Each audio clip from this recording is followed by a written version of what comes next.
ဒီထဲဆိုင်ရနေကြပါလေရှင်ဒီနေ့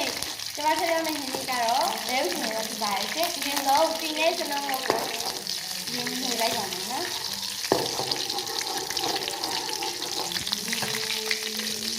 ဒီနေ့ကျတော့ဒီထောက်ထားတာကိုခလုံးမဟုတ်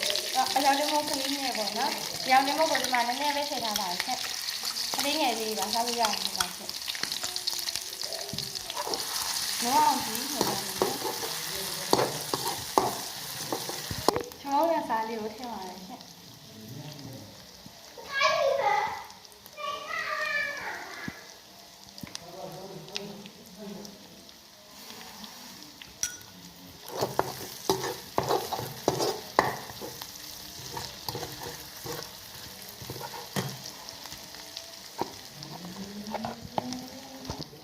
ရတော့ဖြစ်နေအရင်နဲ့နော်လာပြီဆိုရင်တော့ဘဲဥကိုမာတင်းနေအောင်လုံးပါမယ်ရှင်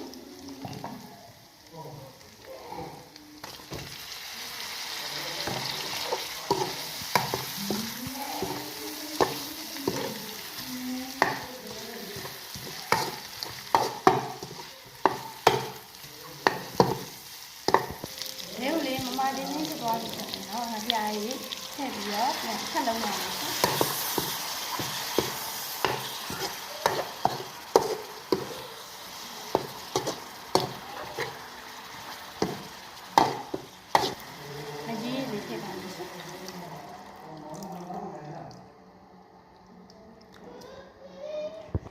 မကြီးပြီးမဲ့လေးပြန်ဆယ်ပါမယ်ရှင်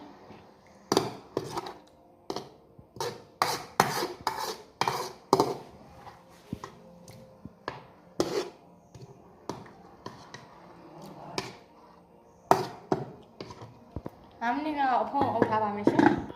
ဒီဆိုတော့5 မိနစ်လောက်အုပ်ထားပြီးပြီဆိုရင်တော့မဆလာလေးထည့်ပေးပါလိမ့်မယ်